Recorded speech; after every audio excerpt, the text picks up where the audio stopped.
ಯಾವ ಹೆಣ್ಣಿಗೂ ಬರ್ಬಾರ್ದು ನೋಡಿ. ಏನ್ ಮಾಡೋದು? ಉಪ್ಪು ಹುಳಿ ಖಾರ ತಿಂದು ದೇಹ ಸುಮ್ಮನಿರಕ್ಕಾಗತ್ತ? ಹೊಟ್ಟೆ ಅಸ್ತ್ರ ನಿಮ್ಮನ್ನ ಯಾರನ್ನಾರು ಕೇಳಿದ್ ಕೊಡ್ತೀರಿ, ತಿಂದ ಹೊಟ್ಟೆ ತುಂಬಿಸ್ಕೊಳ್ಬಹುದು. ಆದ್ರೆ ಹೊಟ್ಟೆ ಕೆಳಗಿನ ಹಸಿವು ಕೇಳಿ ತುಂಬಿಸಿಕೊಳ್ಳೋದಲ್ಲ, ಅವ್ರವ್ರೆ ಹುಡುಕೊಂಡು ಹೋಗಿ ತುಂಬಿಸ್ಕೊಳ್ಬೇಕು. ಹಿಂಗ ಅದ ಹಸಿವನ್ನ ತುಂಬಿಸಿಕೊಂಡ ಕುಂತ್ಯಂಗ ಈ ಸಮಾಜ ಎಂತ ಪರಿಸ್ಥಿತಿ ಗುರಿ ಮಾಡ್ಯಾದ ನೋಡ್ರಿ. ಇದು ನ್ಯಾಯನ ಅನ್ಯಾಯನ? ನೀವ ವಿಚಾರ ಮಾಡ್ರಿ. ಈ ಆಟ ಬರೀ ನ್ಯಾಯ ಅನ್ಯಾಯ ಬಗ್ಗೆನ ನಮ್ ತಲೆ ಕೆಡ್ಸೈತ್ರಿ. ಮುಂದ ಕಾದು ನೋಡೋಣ. ಹಿಂಗ ಕಾದು ನೋಡೋದೇ ಆಯ್ತು. ನಮ್ ಜನರ ಸ್ಥಿತಿ ಪರಿಹಾರ ಬರೀ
ಕೃಷ್ಣ, ಬೇರೆಯವರ ತಲೆಯಲ್ಲಿ ಹುಳ ಬಿಡುವುದೇ ನಿನ್ನ ಕಸುಬ. ಆಗಿದೆ ಅಲ್ಲ, ಅದರ ಮೂಲಗಳನ್ನು ಶೋಧಿಸಿ ಈಗೇನಾಗಬೇಕಾಗಿದೆ? ನೀನು ಶ್ರೇಷ್ಠ ಶ್ರೇಷ್ಠ ಕುಲದವನು. ನನ್ನನ್ನು ಒಪ್ಪಿಸಿ ನುಗ್ಗೆಮರ ಹತ್ತಿಸಲು ಬಂದಿರುವೆಯಾ?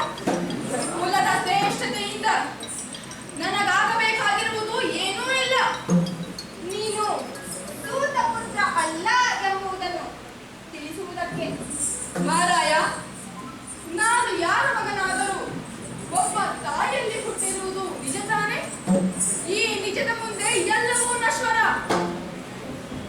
ನಾನು ನಿನಗೆ ಸತ್ಯವನ್ನು ತಿಳಿಸಿಕೊಡಬೇಕಾಗಿದೆ. ಕೃಷ್ಣ, ನೀನು ಸತ್ಯವನ್ನೇ ಹೇಳುವವನು ಎಂದು ಯಾರಿಗಾದರೂ ನಂಬಿಕೆ ಬರುತ್ತದೆಯಾ? ಇದುವರೆಗೂ ತಿಳಿಯದಿರುವ ಈ ಸತ್ಯವನ್ನು ನನಗೆ ಈಗ ತಿಳಿಯಲು ಮನಸ್ಸಿಲ್ಲ. ಆದರೂ ತಿಳಿಸಿಕೊಡಬೇಕಾದದ್ದು ನನ್ನ ಜವಾಬ್ದಾರಿ. ಕೃಷ್ಣ, ನೀನು ಎಷ್ಟು ಮಂದಿಯ ಜವಾಬ್ದಾರಿಯನ್ನು ಹೊತ್ತಿರುವೆ? ಈ ನಿನ್ನ ಜವಾಬ್ದಾರಿಯ ಹೆಸರಿನಲ್ಲಿ ಲಾಭವೂ ಇರುತ್ತದೆ, ಸಂಚೂ ಇರುತ್ತದೆ. ಸಂಚಿಗಿಂತ ಸತ್ಯದತ್ತ ನನ್ನ ನಡೆ.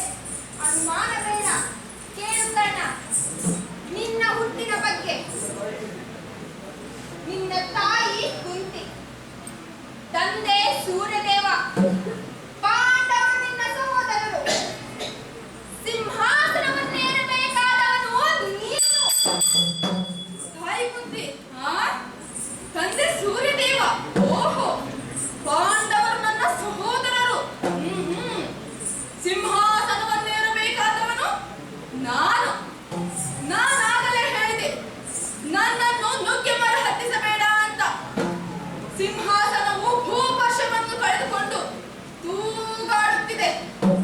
ನೆಲದೊಂದಿಗೆ ಸಂಬಂಧವಿಲ್ಲದ ಆ ಸಿಂಹಾಸನದಿಂದ ನನಗಾದರೂ ಏನು ಪ್ರಯೋಜನ? ಪ್ರಯೋಜನದ ಮೂಲ ಆಸೆ. ಅದನ್ನೇ ತ್ಯಜಿಸಿದರೆ ಹೇಗೆ? ನನ್ನ ಆಸೆ ಒಂದೇ, ಮಹಾಭಾರತ ಯುದ್ಧದ ಮುಖಂಡನಾಗಿ ನನ್ನೊಡೆಯ ದುರ್ಯೋಧನನಿಗೆ ಜಯವನ್ನು ತಂದುಕೊಡುವುದು. ಆ ದುರ್ಯೋಧನನೇ ನಿನ್ನ ಈ ಸ್ಥಿತಿಗೆ ತಂದದ್ದು. ಕೃಷ್ಣ, ನನ್ನೊಂದಿಗೆ ಗುದ್ದಾಟ ಮಾಡಲು ಬಂದಿರುವೆಯಾ? ಒಡೆಯನ ನಿಂದನೆಯನ್ನು ನಾನು ಸಹಿಸುವುದಿಲ್ಲ. ಅದು ನನಗೂ ಗೊತ್ತು. ಗೊತ್ತಿದ್ದು ಪ್ರಚೋದಿಸುತ್ತಿದ್ದೀರಿ. ಪ್ರಚೋದನೆ ಅಲ್ಲ ಕರ್ಣ, ನಿನ್ನೊಡೆಯನಿಂದಾದ ಪ್ರಮಾದ, ಅದರಿಂದ ನಿನಗಾದ ಅನ್ಯಾಯ. ಕೃಷ್ಣ, ನಿಲ್ಲಿಸಿ ನಿಮ್ಮ ಮಾತನ್ನು. ನಿಮ್ಮ ಮಾತುಗಳಿಗೆ ಕರ್ಣಗಳನ್ನು ಕೊಟ್ಟರೆ ನೀವು ನನ್ನ ಕರ್ಣಗಳಿಗೆ ಕಾದ ಸೀಸವನ್ನು ಒಯ್ಯುವುದು ಖಂಡಿತ. ಒಡೆಯನಲ್ಲಿ ನಾನು ಅಭೇದನು. ಆತನು ಕೇವಲ ನನಗೆ ಒಡೆಯನಷ್ಟೇ ಅಲ್ಲ, ಪ್ರೀತಿಯ ಮಿತ್ರ. ನಿಮ್ಮ ಒಗ್ಗರಣೆಯ ಸಟ್ಟುಗತನ ನನಗೆ ಬೇಕಿಲ್ಲ. ಒಂದೇ ಒಂದು ಮಾತು ಕೇಳು ಕರ್ಣ, ಆಮೇಲೆ ಉಳಿದದ್ದು. ನಿನ್ನ ಹುಟ್ಟಿನ ಬಗ್ಗೆ ನನಗೆ, ಸೂರ್ಯ ಮತ್ತು ಕುಂತಿಯರಿಗೆ, ಸಹದೇವ ಹಾಗೂ ದುರ್ಯೋಧನನಿಗೆ ಮಾತ್ರ ಗೊತ್ತಿರುವುದು. ಮುಳ್ಳನ್ನು ಮುಳ್ಳಿನಿಂದಲೇ ತೆಗೆಯಲು ನಿನ್ನನ್ನು ಪರಮಾತ್ಮನನ್ನಾಗಿಟ್ಟುಕೊಂಡ ದುರ್ಯೋಧನನಿಗೆ ನಿನ್ನ ಮೇಲಿರುವ ಪ್ರೀತಿ ಸ್ನೇಹ ಕೇವಲ ಪಾಂಡವರ ನಾಶಕ್ಕೆ ಒಂದು ಅಸ್ತ್ರವಾಗಿದೆ ಮಾತ್ರ. ಇಷ್ಟೆಲ್ಲ ಹೇಳಿದರು ಅವನು ನನ್ನ ಗೆಳೆಯ. ಒಡೆಯ ದುರ್ಯೋಧನನ ಮೇಲಿರುವ ಪ್ರೀತಿ ಮಮತೆ ಸ್ವಲ್ಪವೂ ಕಡಿಮೆ ಆಗುವುದಿಲ್ಲ. ನಂಟಿನ ನೆಪವಡ್ಡಿ ಪಾಂಡವರ ಪರವಾಗಲಾರೆ. ನಿಮ್ಮಂತ ಜ್ಞಾನಿಗಳು ಇಂಥ ಪ್ರವೃತ್ತಿಗಳಿಯುವುದೇ? ನೀನು ಬಲಿಪಶು ಆಗದಿರಲೆಂದು ಎಚ್ಚರಿಸಿದೆ. ಅದು ನಿನ್ನ ಮೇಲಿರುವ ನನಗೆ ಪ್ರೀತಿಯಿಂದ ಈ ಕೆಲಸಕ್ಕೆ ಪ್ರವೃತ್ತನಾದೆ. ನಿನ್ನ ಒಡೆಯ ಸಹ ನಿನ್ನ ಬಲಿಗೆ ಬಲ ಹೆಣೆಯುತ್ತಿದ್ದಾನೆ. ನೆನಪಿರಲಿ, ಆತನ ಸ್ನೇಹ ಶ್ರೇಷ್ಠವಾದದ್ದು. ನೆತ್ತಮನಾಡುವಾಗ ಭಾನುಮತಿ ಸೋಲು ನೀಡದೆ ಎದ್ದೋಗುತ್ತಿದ್ದಾಗ ಆಕೆಯ ಮುತ್ತಿನ ಸರಕ್ಕೆ ಕೈ ಹಾಕಿದೆ. ಕಿತ್ತ ಸರದಿಂದ ಮುತ್ತುಗಳು ಚೆಲ್ಲಾಡತೊಡಗಿದವು. ಅದ ಕಂಡ ಕರ್ಣ ಮುತ್ತುಗಳನ್ನು ಆಯ್ದುಕೊಡಲೇ ಎಂದ. ನನ್ನನ್ನು ತಪ್ಪು ತಿಳಿಯದ ಮಹಾನುಭಾವ ಆತ. ಆತನನ್ನು ಬಿಟ್ಟು ಈ ಕರ್ಣ ನಿಮ್ಮ ಪರ ಬರಲು ಸಾಧ್ಯವೇ? ಹಾಗೆ ಮಾಡಿದರೆ ಈ ಕರ್ಣನ ಗುಣಮೌಲ್ಯಗಳು ನಾಶವಾಗುವುದಿಲ್ಲವೇ? ನಿಮ್ಮ ಕೋರಿಕೆಯಂತೆ ಪಾಂಡವರ ಬರಲು ಸಾಧ್ಯವಿಲ್ಲ. ನನ್ನನ್ನು ಕ್ಷಮಿಸಿ. ನನ್ನ ಅಪೇಕ್ಷೆ ಹುಸಿಯಾಯಿತು.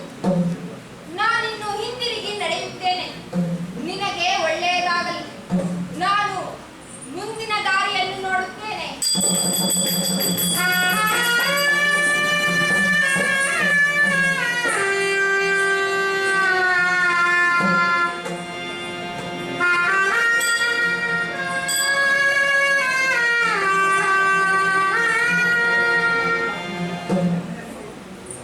ಅಲ್ಲ, ಪ್ರೀತಿಯಿಂದ ಕುಶಲೋಪರಿ ಮಾತನಾಡಲು ನನ್ನನ್ನು ಕರೆತಂದು ನನ್ನ ತಲೆಯಲ್ಲಿ ಹುಳ ಬಿಟ್ಟು ಹೊರಟನಲ್ಲ. ಅಯ್ಯೋ, ಬದುಕು ಎಷ್ಟೊಂದು ಅಸ್ಥಿರ. ಯಾವ ನಿರ್ಧಾರಕ್ಕೆ ಬರಬಲ್ಲೆ ಇಂತಹ ಸಂದಿಗ್ಧತೆಯಲ್ಲಿ? ಒಂದೆಡೆ ಉಪ್ಪಿನ ಋಣ, ಮತ್ತೊಂದೆಡೆ ಬಾಂಧವ್ಯ. ಬರಗಾಲದ ಮಳೆ, ಮಳೆಗಾಲದ ಬರ ಎರಡೂ ಏಕೀ ಸಂಭವಿಸಿದಂತೆ.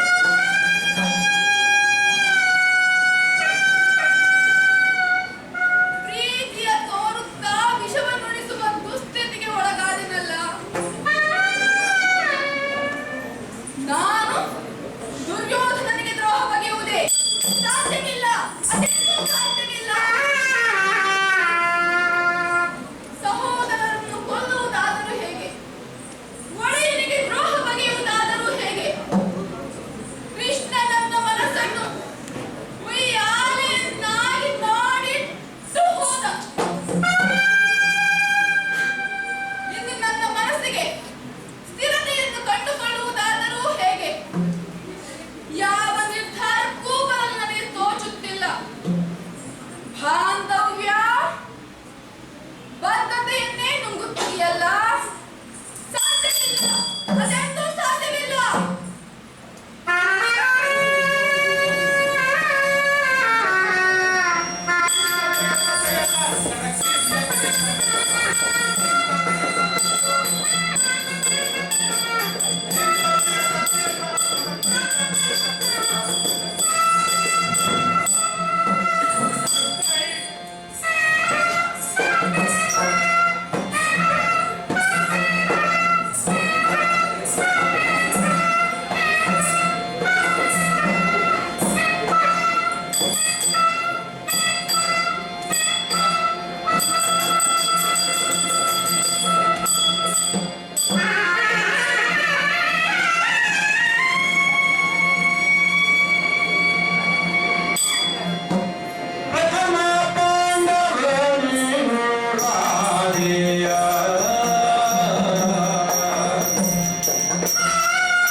ಗಂಗೆ ನನ್ನ ಎಳೆಗೂಸನ್ನು ಎಷ್ಟೊಂದು ಶಕ್ತಿವಂತನನ್ನಾಗಿ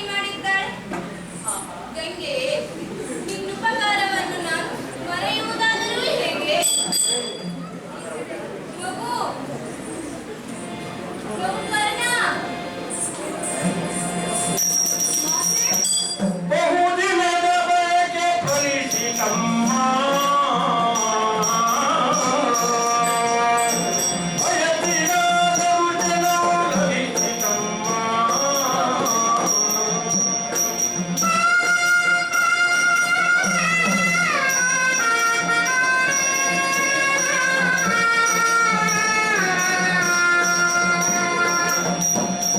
ಕರುಣೆ ತೋರಿದೆ ಭುವನಗಳು ಕೊನೆಗೆ ಜನಿಸಿದ ಮನುಷ್ಯನ ಜಲಕೆರೆಯಮ್ಮ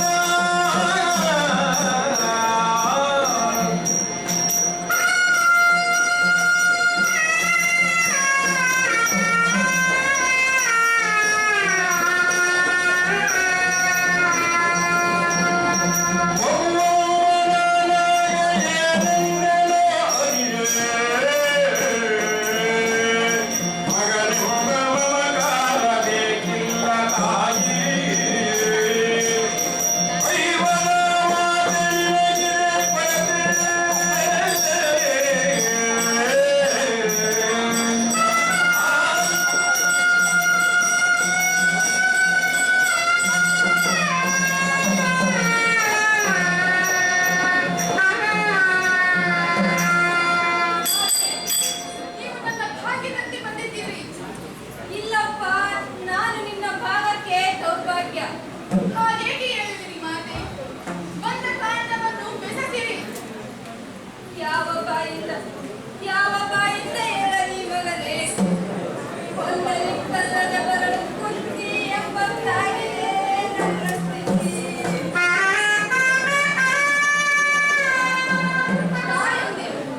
ತಾಯಂದಿರು ಮಕ್ಕಳನ್ನೆಲ್ಲಾದರೂ ಕೊಂದಾರೆಯೇ? ತಾಯಿ ಬವಳಿಕೆಯಿಂದ ಬಡಬಡಿಸದಿರಿ. ಬಂದ ಕಾರಣವನ್ನು ಮುಜುಗರವಿಲ್ಲದೆ ಹೇಳಿ. ಮಗು, ನನ್ನ ಆದ್ಯ ಪುತ್ರ ಕರ್ಣ, ನೀನು ರಾಜನಾದರೆ